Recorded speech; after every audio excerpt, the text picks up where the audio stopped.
Bismillahirrahmanirrahim. Assalamualaikum warahmatullahi wabarakatuh. Alhamdulillahirrabbilalamin. Wassalatu wassalamu ala asrafil anbiya'i wal mursalin Sayyidina Muhammadi wa ala alihi wa sahbihi ajmain, amma ba'du.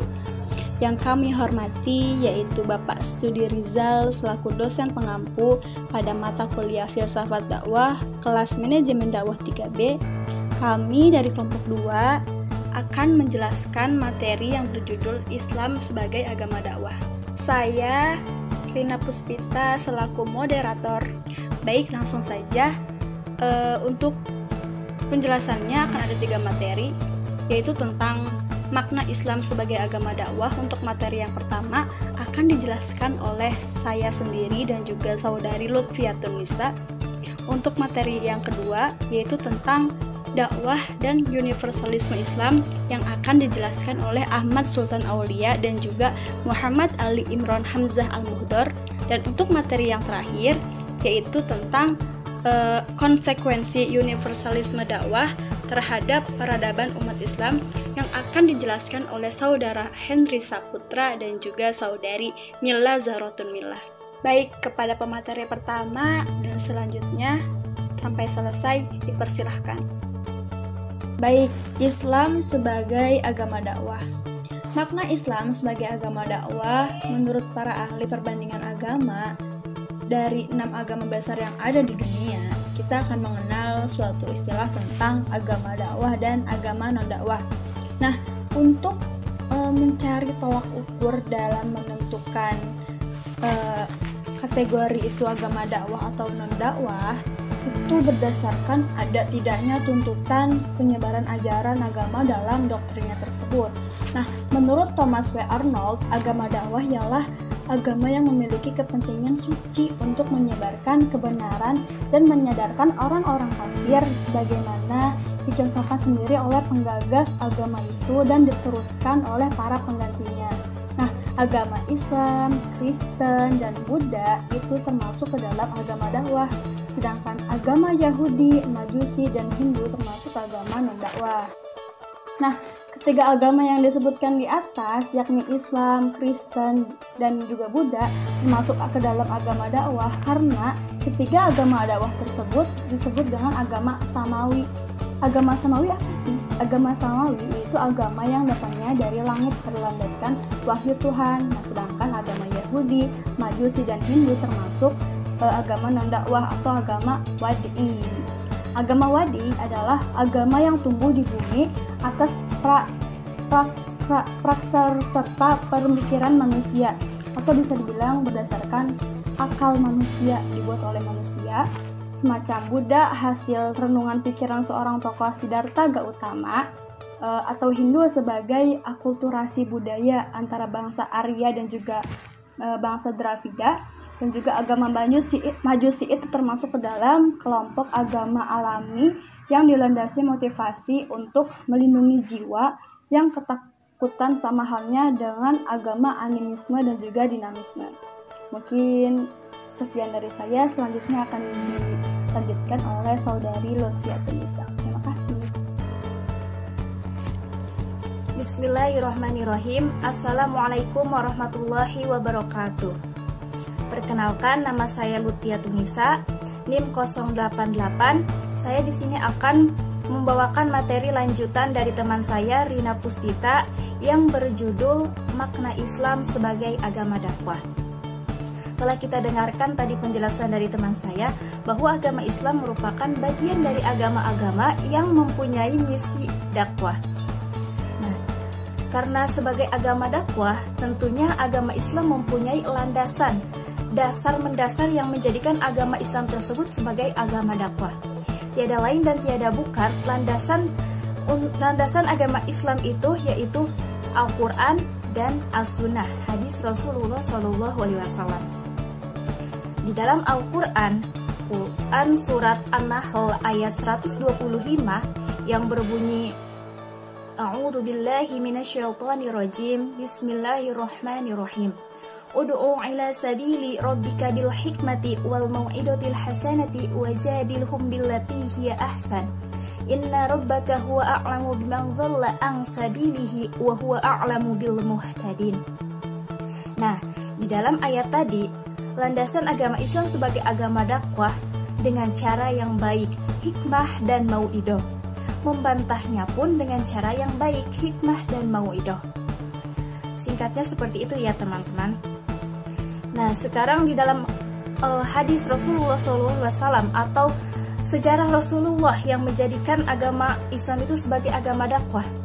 Sebagaimana dalam beberapa abad tahun silam, dalam tatanan sejarah umat Islam, ada banyak sekali berita-berita kejam dilakukan oleh manusia yang tidak memiliki rasa kemanusiaan. Jauh dari sifat kemuliaan, banyak wanita dilecehkan, bahkan bayi yang terlahir dengan jenis perempuan pun dikubur hidup-hidup tanpa ampunan. Na'udzubillah. Nah, di zaman itulah zaman yang disebut dengan zaman jahiliyah. Pada saat itu, yaitu tepatnya pada bulan Rabiul Awal, Rasulullah dilahirkan dengan ajang misi untuk berdakwah, menyiarkan agama Islam. Innama bu'itsu liutamima makarimal akhlak. Begitu kata hadis Rasulullah. Tiada lain aku, Rasulullah, diutus untuk menyempurnakan akhlak manusia. Yang pada saat itu, akhlak manusia benar-benar dalam kebodohan, kegelapan, yaitu jahiliyah. Maka Allah menurunkan Rasulnya untuk berdakwah, untuk mengajak kaum jahiliyah tersebut kembali ke jalan yang benar. Karena Allah sangat sayang kepada hamba-hambanya yang beriman, akan tetapi dia terlencet, dia terjerumus ke dalam kekafiran, maka Allah pun menurunkan Rasulnya. Nah, inilah substansi yang diserukan, didakwahkan sejak awal kelahirannya. Jadi, Islam sebetulnya tidak lain dari sikap hidup yang condong kepada kebenaran dan kemanusiaan. Tiada lain agama Islam sebagai agama dakwah yang mengajak umat manusia untuk bertakwa kepada Allah dengan cara yang baik. Dakwah tidak semena-mena, dakwah hanya dengan cara yang baik. Dan jika dakwah dengan cara kekerasan, itu sungguh tidak dibenarkan. Mungkin hanya itu yang dapat saya sampaikan, kurang dan lebihnya mohon dimaafkan. Assalamualaikum warahmatullahi wabarakatuh. Terima kasih kepada moderator yang sudah mempersilahkan saya untuk melanjutkan materi perkuliahan filsafat dakwah. Saya Ahmad Sultan Aulia dengan NIM 047 akan menjelaskan tentang dakwah dan universalisme Islam. Islam merupakan agama yang universal, dalam artian Islam ini menyempurnakan semua agama yang telah diturunkan oleh nabi-nabi sebelumnya. Karena sejatinya makna Islam adalah keselamatan, yang mana semua ajaran agama-agama sebelumnya mengajarkan bahwa keesaan dan ketaatan kepada Allah, ketaatan kepada Tuhan yang Maha Esa. Kemudian setelah Nabi Muhammad SAW diutus, Nabi Muhammad menyempurnakan agama-agama yang diturunkan ke bumi. Seperti kita tahu, namanya agama Samawi itu ada 3, yaitu Yahudi, Nasrani, dan Islam. Nah, ketika Islam turun, wa ma arsalnaka illa rahmatan lil alamin, maka Islam ini didakwahkan bukan hanya terbatas pada manusia saja, tapi Islam juga ajaran-ajarannya menyeluruh kepada semua aspek kehidupan, baik itu aspek kepada manusia, baik itu aspek kepada hewan, kepada jin dan segala macam. Semata-mata semua yang ada di bumi itu diciptakan untuk beribadah kepada Allah Subhanahu wa taala.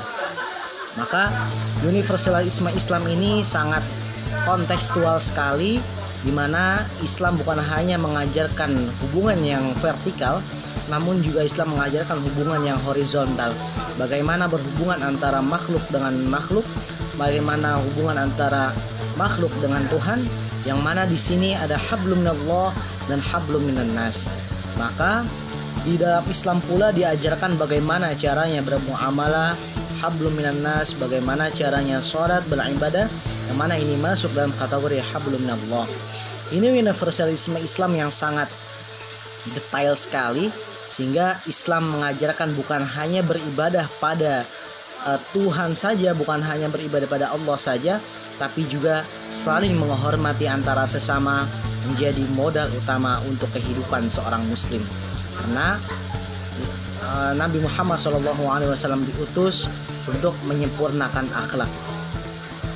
Dengan begitu, akhlak antara umat manusia dengan tidak saling mencaci, dengan saling menghormati antara sama satu sama lain, dengan tidak membedakan ras apapun, dengan rasa kemanusiaan, maka Islam adalah agama yang rahmatan lil alamin. Ini adalah kontekstual Islam yang universal. Berbagai macam aspek kehidupan Islam masuk di sana. Kemudian dalam hal keagamaan, Islam pula tidak tidak menyalahkan agama-agama yang agama yang telah lalu. Justru Islam menjadi penyempurna dari agama-agama sebelumnya. Demikian yang dapat saya sampaikan. Wallahul muwaffiq ila aqwamit thoriq. Wassalamualaikum warahmatullahi wabarakatuh. Bismillahirrahmanirrahim. Assalamualaikum warahmatullahi wabarakatuh. Perkenalkan, nama saya Muhammad Ali Ibrahim Mundur, nomor NIM 061. Ya, terima kasih kepada moderator telah memberikan kesempatan saya untuk menjelaskan tentang dakwah. Telah dijelaskan atau telah tertera di makalah, yaitu bukan tidak jauh halnya seperti ini. Seperti apa?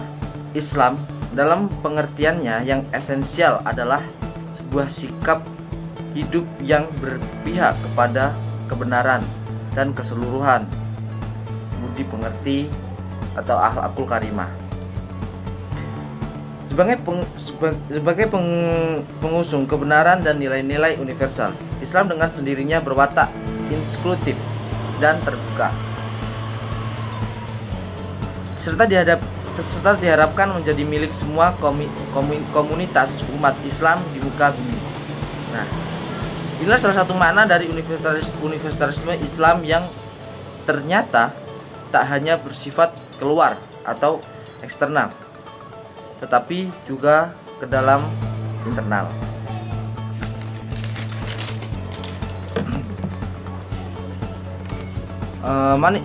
Manifestasi Islam sendiri dapat beraneka ragam yang mengikuti zaman dan tempat.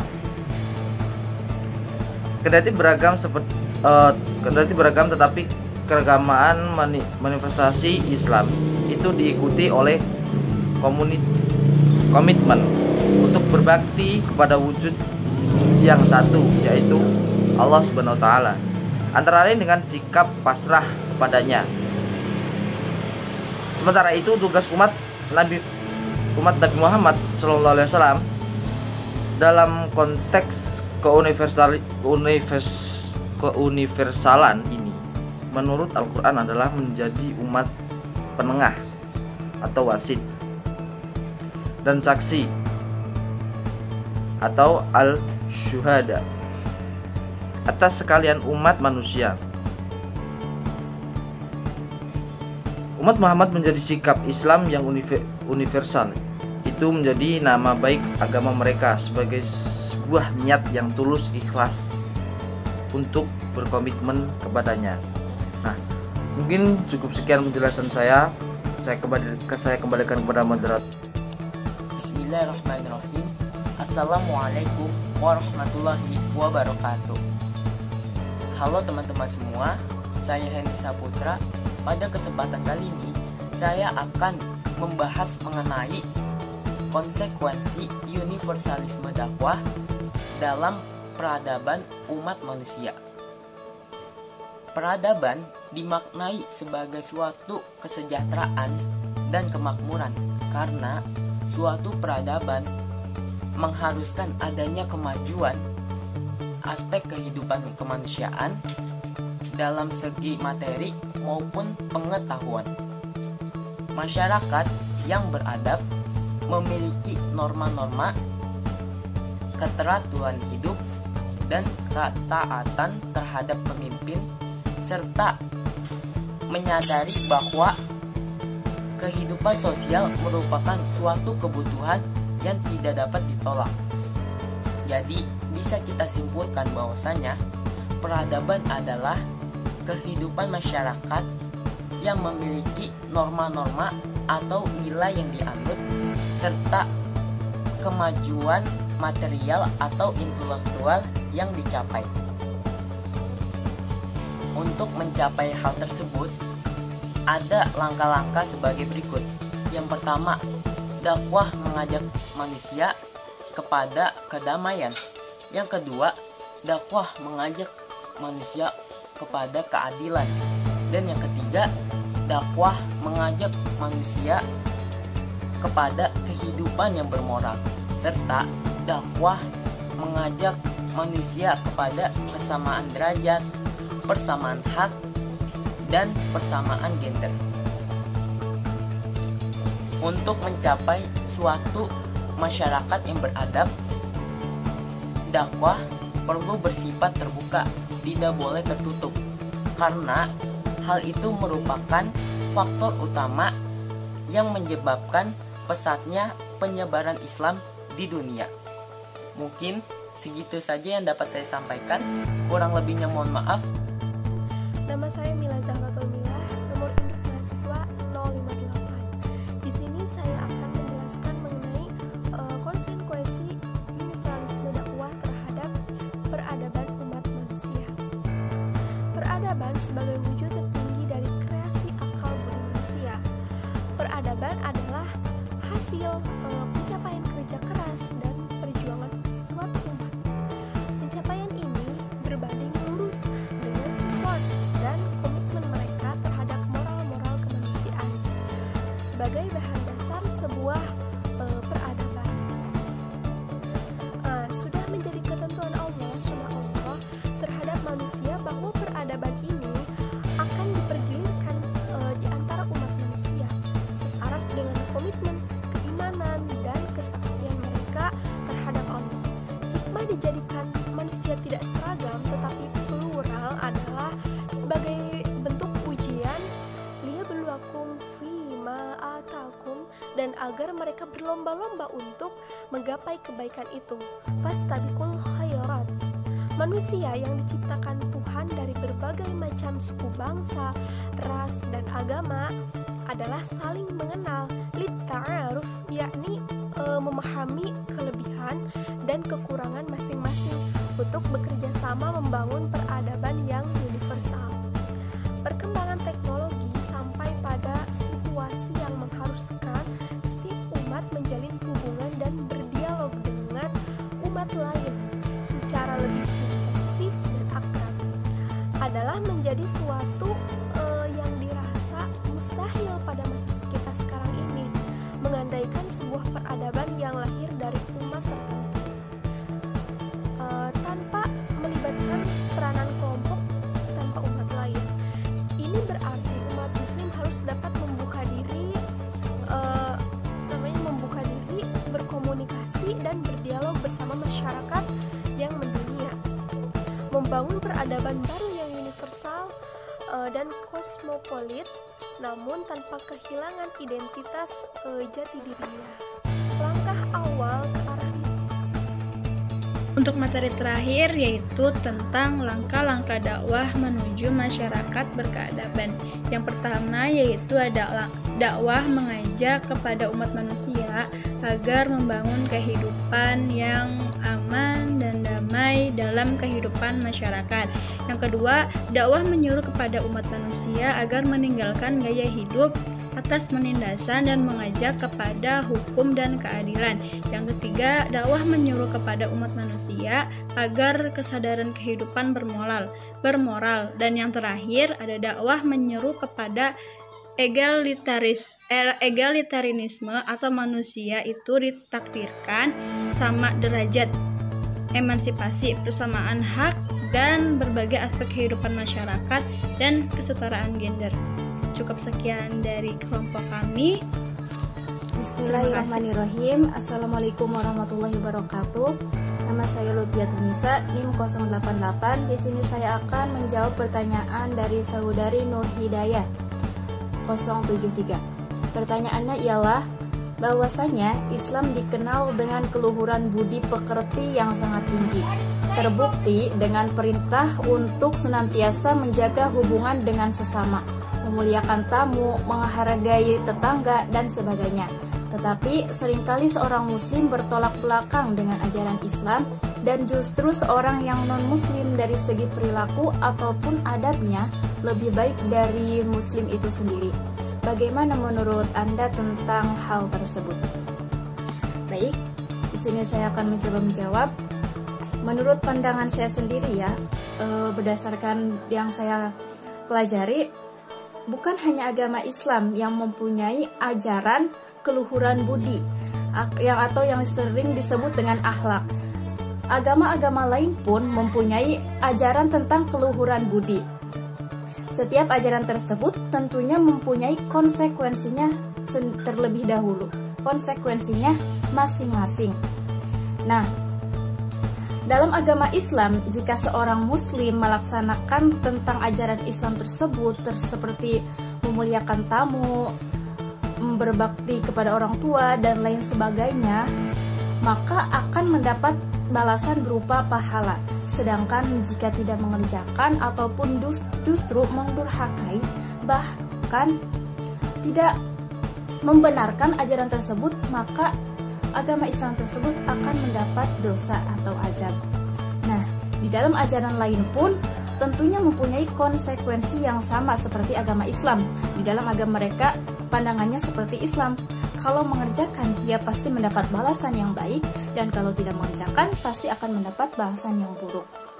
Tetapi jika kita lihat dari segi Islam yang sebenarnya, jika agama Muslim mengerjakan hal yang baik terhadap akhlaknya tersebut seperti memuliakan tamu, akan tetapi agama Islam tidak mengerjakan, dalam arti kata adabnya atau akhlaknya katanya lebih baik non-muslim gitu ya.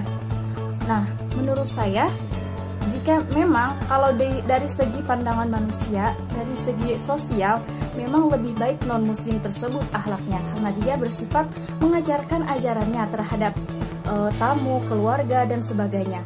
Akan tetapi jika agama Islam tidak mengerjakan, memang tidak, dari segi sosial memang tidak baik. Akan tetapi agama Islam tetap mempunyai kelebihan.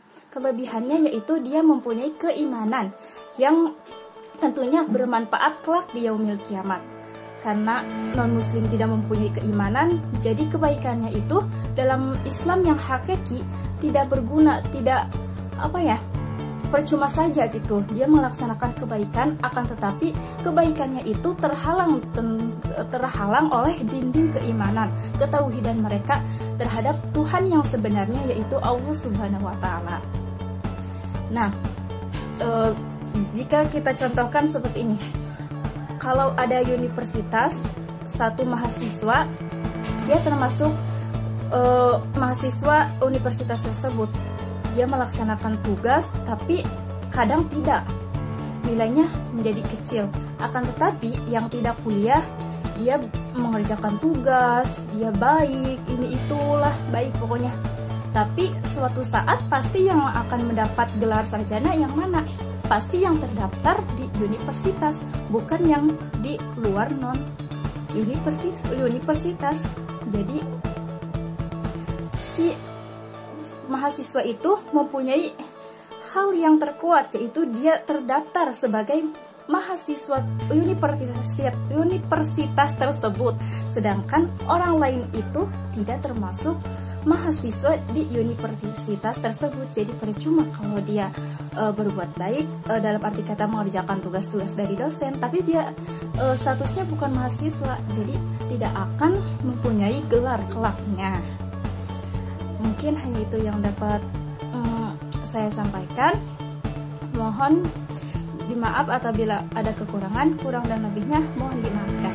Wabillahi taufiq wal hidayah. Wassalamualaikum warahmatullahi wabarakatuh.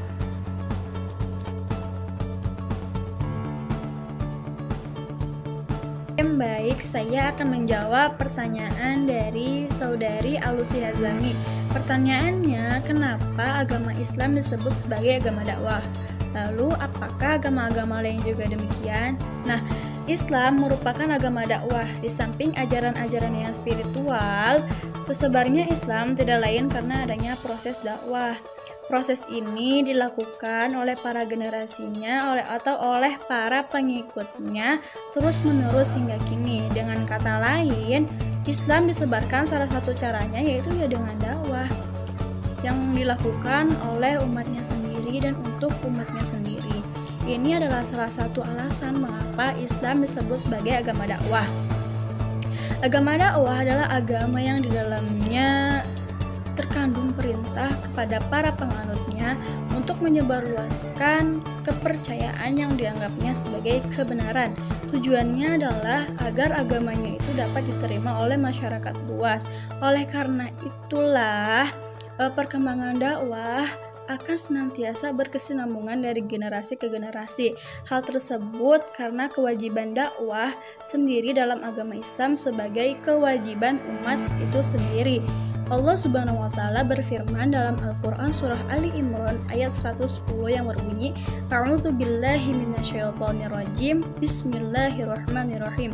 Khairu ummatin akhrijat lin-nasi ta'muruna bil ma'rufi wa tanhauna 'anil munkar wa tu'minuna billah. Kalian adalah umat yang terbaik yang dilahirkan untuk manusia, menyeru kepada yang ma'ruf dan mencegah dari yang mungkar, dan beriman kepada Allah. Atas dasar itulah setiap agama pasti mempunyai misi untuk menyebarkan agamanya masing-masing. Dalam agama Islam, penyebaran agamanya disebut dakwah, sedangkan dalam agama Kristen disebut dengan konversi agama Kristen.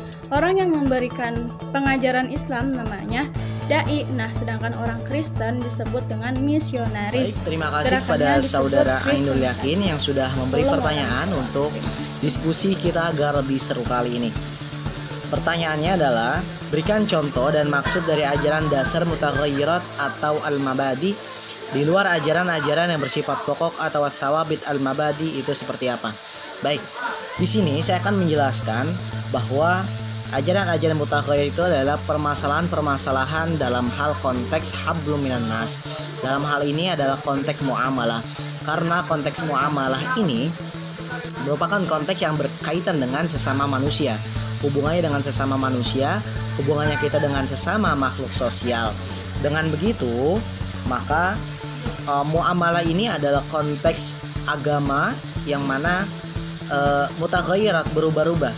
Contoh, pada satu zaman dahulu konteks untuk jual beli semacam ini, tapi karena hal yang berbeda saat ini, seperti contoh jual beli secara online, itu Islam pun mengajarkan sampai hal yang sedetail itu. Padahal zaman Nabi itu nggak ada Shopee, pada zaman Nabi nggak ada Lazada, pada zaman Nabi nggak ada JDID. Tapi Islam karena konsepnya muamalah yang mutaghayyirat hukumnya, maka dibungkus dengan ajaran-ajaran yang sesuai dengan syariat Islam. Kemudian konsep yang al-mabadi ats-tsawabit ini adalah konsep-konsep ketuhanan yang mana memang dari zaman dahulu dan zaman Nabi ini tidak ada perubahan. Karena bagaimana mungkin sebuah agama merubah konsep ketuhanannya? Wallahu a'lam bishawab. Itu yang dapat saya sampaikan. Terima kasih. Assalamualaikum warahmatullahi wabarakatuh. Saya Muhammad Ali Pranam Sahudor, nomor NIM 061. Saya di sini berusaha menjawab dari pertanyaan saudara Rusli Alfaid, yaitu tentang salah satu cara untuk membangun peradaban baru yang universal, yaitu menyusun teologi baru yang inklusif yang mengakui adanya untuk kebenaran dalam setiap agama.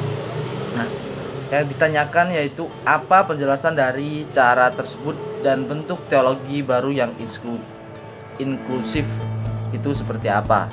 Nah, mungkin begini jawaban dari saya, yaitu teologi inklusif merupakan alternatif dari teologi eksklusif yang menganggap bahwa kebenaran dan keselamatan suatu agama itu menjadi monopoli agama tertentu. Akan tetapi adanya kebenaran dalam agama lain tidak identik dengan penyamaan semua agama. Nah, hal ini sangat mustahil karena secara prinsipil bahwa dari ajaran-ajaran agama yang memang tidak sama. Namun yang dimaksud di sini adalah memberi pengakuan terhadap eksistensi agama lain. Ini sangat perlu demi menumbuhkan hasrat kerjasama di antara umat beragama dan etnik. Nah, mungkin cukup sekian jawaban dari saya. Saya kembalikan pada moderator. Terima kasih. Bismillahirrahmanirrahim. Nama saya Mila Zahratul Milah, nomor induk mahasiswa 058. Di sini saya akan menjawab pertanyaan saudari Alifian Rumalia.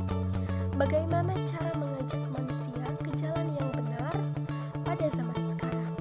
Berdasarkan Quran surat An-Nahl ayat 125, A'udzu billahi minasyaitonir rajim. Bismillahirrahmanirrahim. Ud'u ila sabili rabbika bil hikmati wal mau'izatil hasanati wajadilhum billati hiya ahsan. Inna rabbaka huwa a'lamu biman dhalla 'an sabilihi wa huwa a'lamu bil muhtadin. Artinya, serulah manusia ke jalan Tuhanmu dengan hikmah dan pelajaran yang baik, dan bantahlah mereka dengan cara yang baik. Sesungguhnya Tuhanmu dialah yang lebih mengetahui tentang siapa yang tersesat dari jalan Tuhannya, dan dialah yang lebih mengetahui orang-orang yang mendapat petunjuk. Bahwasannya mengajak manusia ke jalan yang benar dengan cara hikmah, kata-kata yang santun, dan suri tauladan yang baik kepada jalan yang benar sesuai dengan perintah Allah Subhanahu wa Ta'ala. Akan tetapi bahwa ucapan pun harus sesuai dengan perbuatan. Karena itulah hendaknya dalam berdakwah dimulai dengan perbuatan dari diri sendiri, yaitu dengan memberikan contoh yang baik bagi yang lainnya, dan juga semisal melakukan pendekatan sedemikian rupa sehingga pihak objek dakwah atas kemauannya sendiri tidak merasa ada paksaan ataupun tekanan yang melibatkan konflik. Sekian dari saya, terima kasih. Wassalamualaikum warahmatullahi wabarakatuh. Bismillahirrahmanirrahim. Saya Hendy Saputra 081 izin menjawab pertanyaan dari saudara Camdani Muzakir mengenai langkah-langkah apa saja dalam dakwah untuk mencapai masyarakat yang beradab. Terdapat 4 langkah dalam membentuk masyarakat yang beradab. Yang pertama adalah dakwah mengajak kepada seluruh umat manusia dalam kedamaian. Yang kedua adalah dakwah mengajak seluruh umat manusia dalam keadilan. Yang ketiga adalah dakwah mengajak seluruh umat manusia dalam kehidupan yang bermoral. Dan yang terakhir adalah dakwah mengajak kepada seluruh umat manusia dalam kesetaraan hak, kesetaraan derajat, dan kesetaraan gender. Mungkin itu saja yang dapat saya sampaikan. Terima kasih. Wassalamualaikum warahmatullahi wabarakatuh. Kesimpulannya adalah Islam tidak hanya dijadikan agama yang religius, tetapi ajaran Islam di dalamnya juga membahas tentang keadilan, ekonomi, dan politik. Dakwah adalah merupakan kerja nyata seorang muslim yang diatur dalam sebuah sistem keislaman.